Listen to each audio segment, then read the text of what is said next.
Elliot Spove. Rick menyusulku begitu aku sudah turun duluan dari mobil. Kedua kakiku melangkah cepat meninggalkan area parkir rumah sakit Cornell Hill, kemudian langsung beranjak menuju lobi. Setelah menanyakan pada perawat yang berjaga di meja resepsionis tentang di mana lantai dan ruang persalinan istriku, aku langsung bergegas dengan sangat terburu-buru. Tak peduli ketika langkah cepatku membuatku sempat bertubrukan dengan beberapa orang yang melintas, aku tetap setengah berlari menyusuri koridor agar cepat sampai. Entah berapa belas atau berapa puluh menit yang lalu, aku meninggalkan ruang rapat begitu Rick dengan tergesa-gesa memberitahu bahwa Lily melahirkan. Aku tahu bahwa ayahku tidak mungkin datang dari Florida ke New York sendirian, meski tadi dia menemuiku di gedung Wesley Group seorang diri. Ibuku pasti ikut. Itulah mengapa tadi sebelum aku pergi, ayah akhirnya memberitahu bahwa ibu sedang bertemu dengan kerabat keluarga kami di Brooklyn, sehingga ayah juga bilang bahwa dia akan menjemput ibu dulu dan nanti akan langsung menyusul ke rumah sakit. Lily dilarikan ke rumah sakit oleh para pelayan dan penjaga di rumah, karena katanya 2 jam yang lalu, istriku itu mengalami kontraksi hebat saat sedang makan bersama Evan dan Ervin di rumah. Itulah mengapa orang rumah segera menghubungi nomor kantorku yang kemudian dijawab oleh Rick, mengabari bahwa istriku melahirkan. Aku panik apabila Lily betulan sudah melahirkan, sebab seharusnya aku menemani persalinannya dari awal. Namun beruntung, perawat yang kutemui di meja resepsionis tadi memberitahu kalau proses persalinan masih berlangsung. Itu ruangannya, Pak. Ucap Rick sembari menunjuk lorong khusus yang sedikit berbelok di ujung koridor.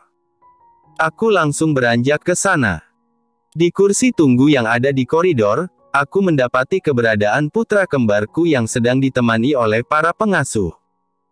Evan duduk di pangkuan pengasuh sambil memakan coklat, sementara Ervin yang menangis digendong oleh pengasuh lainnya. "Ayah!" seru Evan. Dia langsung merangkak turun untuk berlari menghampiriku. Ervin pun turut berontak dari gendongan pengasuh, lalu menjulurkan kedua tangannya ke arahku seraya bergumam di sela tangisannya, "Ayah!" Aku pun menggendong Ervin dengan satu tangan, sementara tanganku yang satu lagi kugunakan untuk mengusap-usap rambut Evan yang saat ini memeluk kakiku. "Maaf, Tuan. Kami terpaksa membawa Tuan Evan dan Tuan Ervin ke sini, karena tadi mereka menangis histeris dan tidak mau ditinggal saat Nyonya Lily dibawa ke rumah sakit," ucap salah satu pengasuh. Aku hanya menggendong Ervin sebentar saja, sebab beruntungnya dia segera berhenti menangis. Setelah menurunkan Ervin dari gendongannya dan mendudukkan kedua putraku di kursi tunggu, aku pun membungkuk untuk mencium pipi tembam mereka secara bergantian. "Ibu sakit." Tadi ibu menjerit sambil memegang perut. "Ayah," ucap Evan padaku seraya menyentuh perutnya sendiri untuk memeragakan ucapannya. "Benarkah?" Aku tersenyum lembut. "Kalau begitu, Evan dan Ervin harus menunggu di sini dengan tenang dan tidak boleh berisik. Ayah akan menemui ibu dan memastikan ibu baik-baik saja." "Paham." Mereka berdua mengangguk patuh. Setelah kembali berdiri tegak, aku mendekati kedua pengasuh dan bicara pelan, "Jika 1 jam lagi persalinannya belum selesai, segera bawa Evan dan Ervin pulang agar mereka istirahat di rumah saja. Balita seperti mereka tidak boleh terlalu lama berada di rumah sakit." "Baik, Tuan." Aku tidak bisa menunggu di luar dengan kekhawatiranku yang memuncak. Aku ingin ke dalam ruang persalinan dan melihat keadaan istriku. Tapi ketika aku baru saja melangkah ke pintu itu sudah lebih dulu terbuka dari dalam. "Apakah suami pasien sudah datang?" tanya perawat yang muncul dari dalam sana dan menatap ke kursi tunggu di koridor. Aku suaminya," jawabku dengan cepat. "Syukurlah. Mari ikut ke dalam, Pak. Persalinannya masih berlanjut dan istrimu butuh didampingi." Tentu saja aku langsung melenggang masuk dengan terburu-buru setelah perawat bilang begitu. Bahkan ketika aku sudah melewati pintu, aku dapat mendengar suara Lily yang mengejan sambil menjerit. Itu membuatku makin khawatir dan harap-harap cemas. Akan tetapi, perawat menahanku sebentar karena aku diharuskan memakai atribut khusus agar tidak mengkontaminasi area persalinan. Aku menurut saja dan mengikuti instruksi. Setelah diminta membersihkan tangan dan aku memakai jubah hijau yang disediakan, barulah aku bisa langsung melewati dinding pembatas di dekat pintu dan menghampiri ranjang tempat Lily berada. Elliot. Lirih Lily begitu melihatku. Dia sedang berhenti mengejan, wajahnya agak merah dan berkeringat, air matanya berkali-kali menetes, tampak jelas betapa dia lelah dan kesakitan. Aku menggenggam tangan Lily dan mengelus rambutnya yang basah, lalu mengecup kening istriku itu. Aku di sini dan akan menemanimu. Sakit? Iya, baby. Aku tahu. Tapi kau pasti kuat. Aku mengangguk untuk menunjukkan padanya bahwa aku berusaha memahami apa yang dia rasakan. Selena, sahabat Lily yang memang seorang spesialis kandungan, menjadi dokter kandungan Lily selama Lily hamil. Hari ini pun dialah yang menangani Lily untuk birth, aku tentu tidak protes. Jambakannya sakit sekali, tetapi jika itu dapat membuat Lily merasa lebih baik, maka aku rela. Aku tidak ada di samping Lily saat dulu Evan dan Ervin lahir.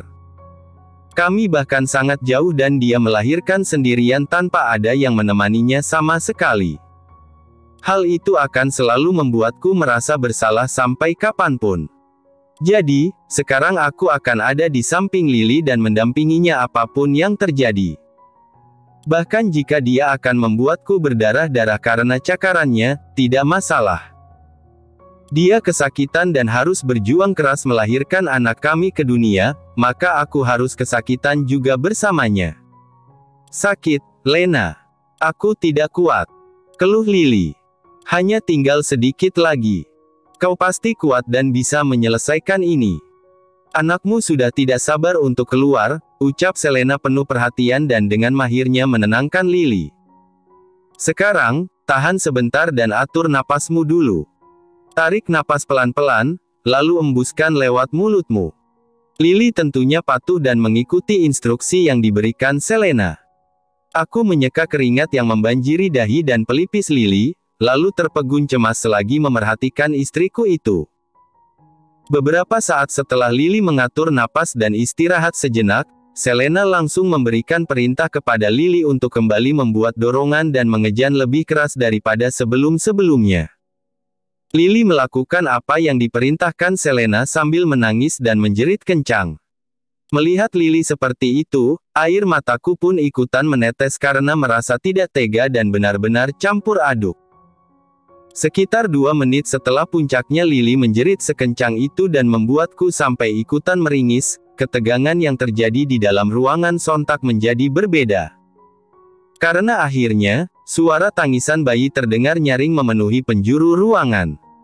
Kedua mataku makin berair ketika melihat Selena sudah memegang makhluk mungil yang baru saja Lily lahirkan, putriku dan Lily yang kehadirannya sudah kami tunggu-tunggu.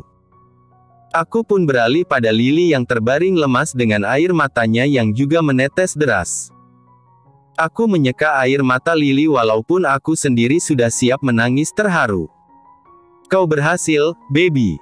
Putri kita sudah lahir, ujarku sembari tersenyum bahagia, lalu mencium kening dan kedua pipi Lily.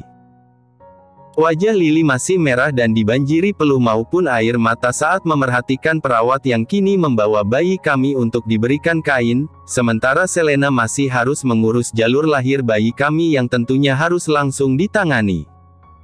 Istriku itu tersenyum lemah seraya menatapku dengan kedua matanya yang sayu. Aku berhasil, Elliot. Iya, baby. Kau berhasil. Terima kasih karena kau sudah melahirkannya. Kau benar-benar wanita yang hebat dan kuat. Lily memegang tanganku sambil mulai menangis. Bukan sekadar tangisan karena rasa senang, tetapi dia seperti terharu hanya karena aku memujinya. Lily's Pov. Ruang tamu rumah sangat ramai. Kedua mertuaku, beberapa kerabat keluarga Elliot, hingga 2 orang rekan bisnis Elliot yang memang berteman cukup dekat dengannya, semua ada di rumah ini. Kerabat dan rekan bisnis Elliot datang membawa banyak sekali hadiah dan buah tangan. Ayahku juga datang. Dia sedang asyik berbincang-bincang bersama Elliot dan semua tamu yang ada.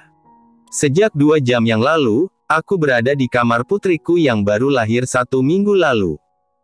Aku sibuk menyusui putriku itu dan menimang-nimangnya di gendonganku.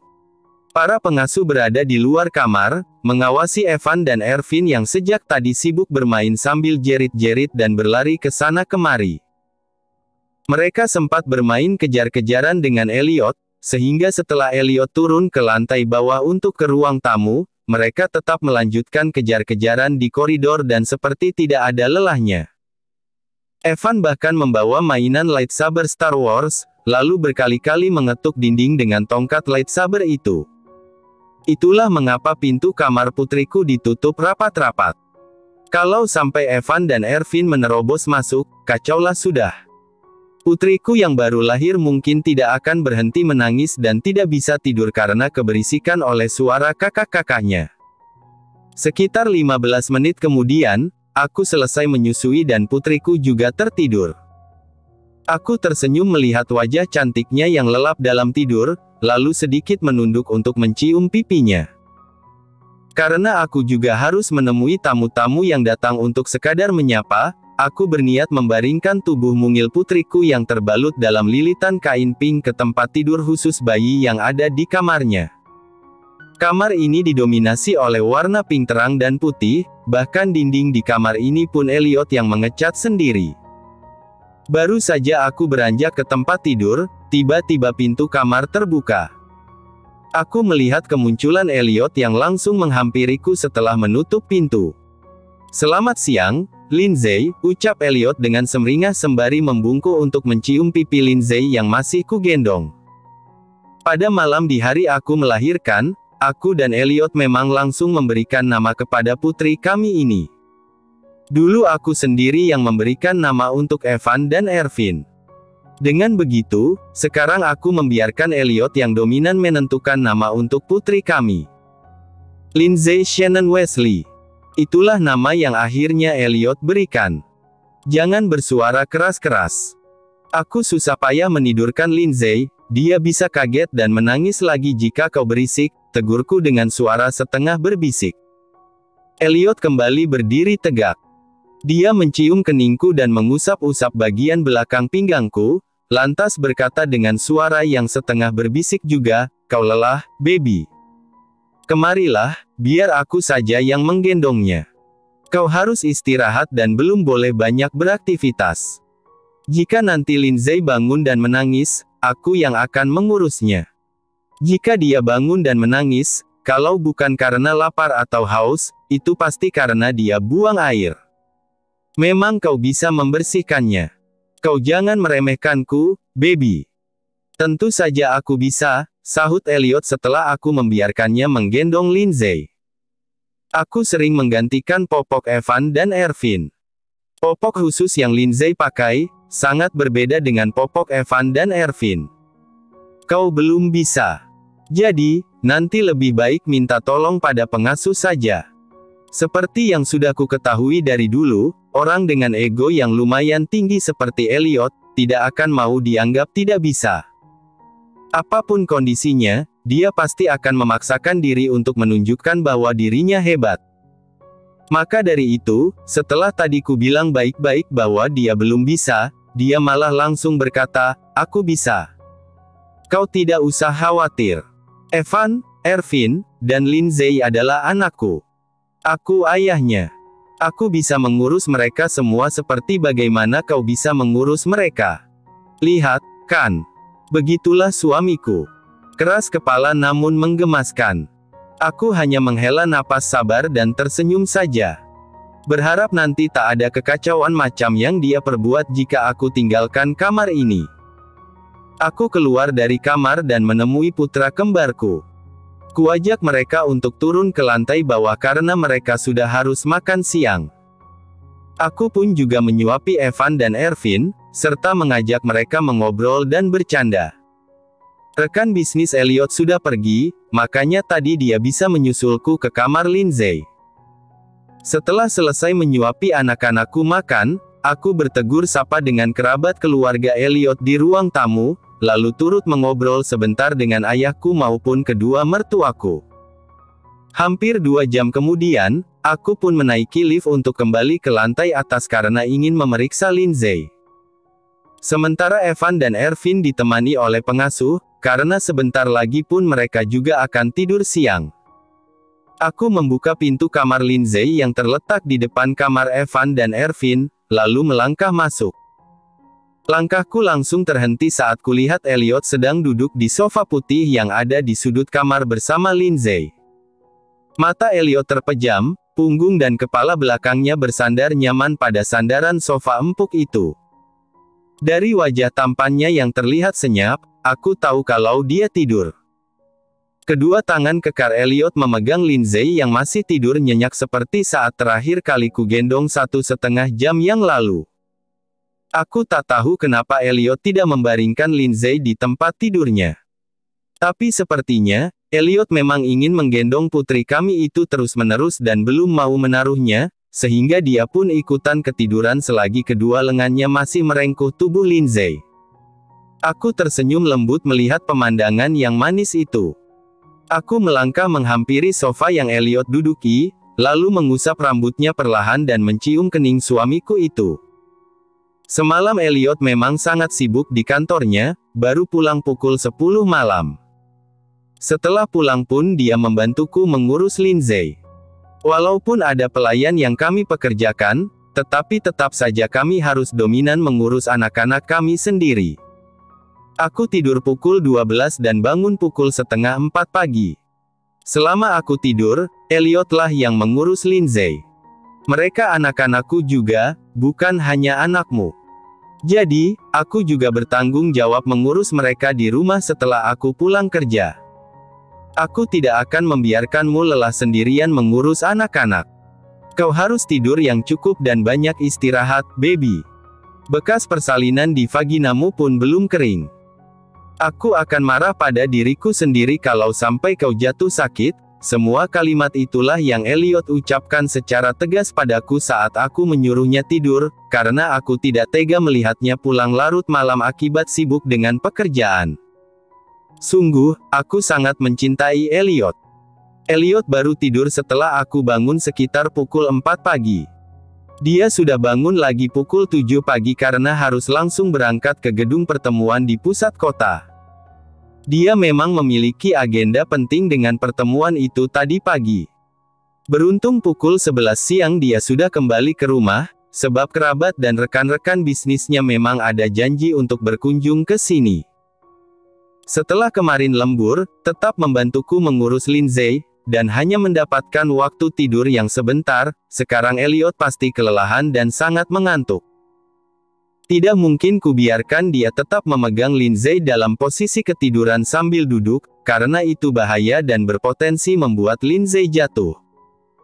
Jadi, pelan-pelan kuambil alih Lindsay dari Elliot, lalu membawa putri kami tersebut ke tempat tidur. Baby, panggil Elliot sekitar 2 menit kemudian. Aku yang baru saja membaringkan Lindsay, tentu langsung menoleh dan kembali menghampiri suamiku itu. Kau mengantuk? Ya, tidurlah di kamar. Kau pasti kelelahan. Selagi hari ini kau pulang cepat, rekan bisnismu juga sudah pulang, kau bisa istirahat dengan cukup, ucapku sembari mengelus-elus rambut Elliot. Kerabat keluargamu masih ada di lantai bawah. Tapi tak masalah jika kau tidak ke bawah lagi, karena ada ayah dan ibumu yang mengobrol dengan mereka. Aku akan ke kamar dan tidur sebentar lagi. Kenapa harus sebentar lagi jika bisa sekarang? Lihatlah, matamu sudah merah. Elliot tidak terlalu menggubris. Dia merangkul pinggangku, lalu menuntunku untuk duduk di pangkuannya. Dia menatap perutku yang terbalut dalam gaun oranye yang aku pakai, kemudian bertanya, apakah perutmu masih sakit, baby? Ya, tapi tidak terlalu. Besok kau harus bertemu Selena untuk kontrol pasca melahirkan, bukan? Iya. Perawat asisten Selena sudah mengingatkanku lewat pesan. Ya sudah, besok aku akan menemanimu. Tapi, bagaimana dengan pekerjaanmu? Rick bilang padaku kalau besok kau harus pergi ke kota sebelah karena ada urusan penting perusahaan dan baru pulang malam hari. Aku akan pergi setelah menemanimu kontrol. Kau jauh lebih penting. Aku tersenyum mendengar ucapan Elliot. Sembari beringsut memeluknya, aku berkata, aku sangat mencintaimu, Elliot.